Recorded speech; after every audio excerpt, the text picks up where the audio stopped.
What's going on, YouTube? Welcome back to another episode of Double Dribble. In today's episode, we're going to be looking at the top 5 prospects in this year's NBA draft. I just want to preface this by saying these are my top 5 kind of players that I would pick if I were an NBA team.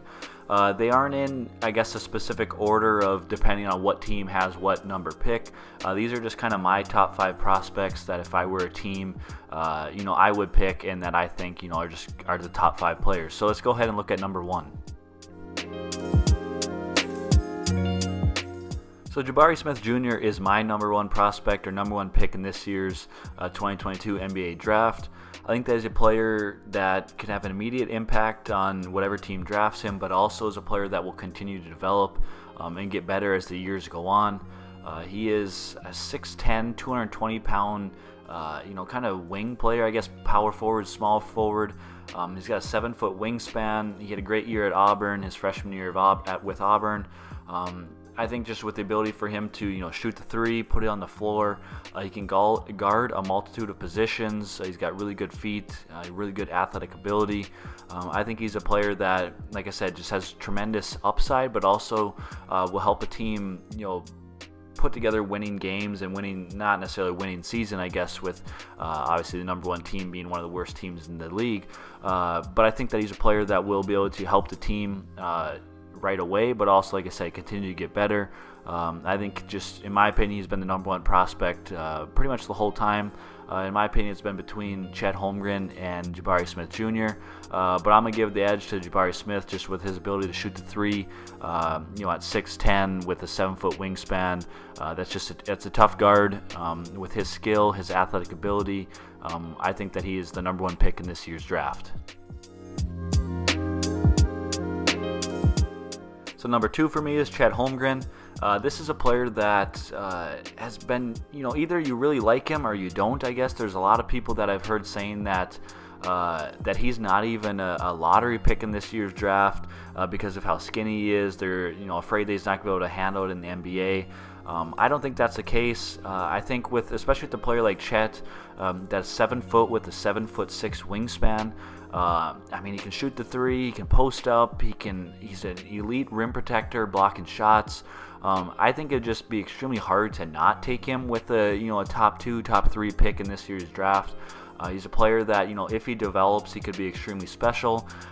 There is the possibility of him, maybe not being able to put on weight, always injured because he's so skinny, so small. But in my opinion, I think that it's really hard to not take a player with the amount of upside that Chet Holmgren has. If he can continue to develop his jump shot, be able to shoot the three, post up, he can guard, multiple positions. If he gets switched out, he's got good enough footwork. He uses length extremely well to, block shots. He put on a lot of clinics on blocking shots at Gonzaga. So, I think that he might not be necessarily the most ready at the NBA level of some other prospects, but with the amount of upside that he has at his size, his wingspan, being able to block shots, but also be a factor on the offensive side of the ball, I think it'd be extremely hard to not take Chet Holmgren, with the number 2 pick or as the number 2 prospect in this year's draft. So Jaden Ivey for me is the number 3 prospect. In my opinion, in this year's draft. I wasn't the biggest fan of him at first, but as I began to watch him more and really realize how special his game is, being a 6'4", 200-pound point guard, I would classify him as. I've seen a lot of people have him as a shooting guard, but in my opinion, he's more of a point guard. With his athletic ability, he gets a lot of comparison to Ja Morant, obviously, and we can see the type of player that Ja Morant is developing into in the NBA, and I think that Jaden Ivey has the ability to be just like Ja Morant, but he's also bigger at 6'4", 200 pounds.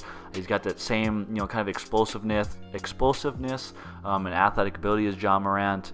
But he also, I feel like he can shoot the ball better than Ja can. But, I think that, any team could take him or could use him at the 3 spot. He can guard multiple positions. He can play multiple positions. Point guard. He can play off the ball. And I think that he could develop into a really good wing defender. So, in my opinion, Jaden Ivey is the number 3 prospect in this year's draft. So this may come as a surprise, but the number 4 prospect for me is Dyson Daniels. I guess he is being projected around that 5 to 7 range, I guess, for a lot of people's mock drafts. But for me, he's number 4 at 6'7", 6'8" point guard, 195 pounds with a 6'11" wingspan. I know he wasn't the biggest name or biggest prospect going into this year's draft, but he's moved up a lot of people's boards, picked up a lot of buzz and a lot of steam, I guess, coming into the draft. And I think that, he gets a comparison of Alonzo Ball, and I agree. And he's even bigger than Lonzo. I think that having a 6'8", 6'7" point guard that can pass the ball, he can shoot the ball, he can just get by smaller people trying to guard him. He can post up smaller people. I think that he draws a lot of issues for a lot of teams on the offense side of the ball, but then also he can guard a lot of players on the defense side of the ball. He's got a lot of ability to switch, ability to guard smaller guards, guard bigger guards. I just think that he has a lot of utility, at the NBA level, being a 6'8", 6'7" point guard. So, I think that he is the number 4 prospect in this year's draft. And I think that any team, that will take him, could really use him. And I hope that they utilize him to the best of his abilities. And here's another kind of surprise. For me, the number 5 prospect, or my 5th best player in this year's NBA draft, is Keegan Murray. I think, as a player that's 6'8", 215 pounds, he's got the ability to knock down threes at a high clip, at a high rate as well. He can post up smaller players. He can defend multiple positions. At that power forward position, I think that allows a lot of teams to have the ability to switch a lot of players, switch a lot of screens. I just think he draws a lot of issues for other teams, when he's got the ball on the offensive side. And I also think that he can be a solid defensive player at the NBA level. But he really picked it up. He was great all year, but at the end of the year in the Big Ten tournament, helping them win a Big Ten championship.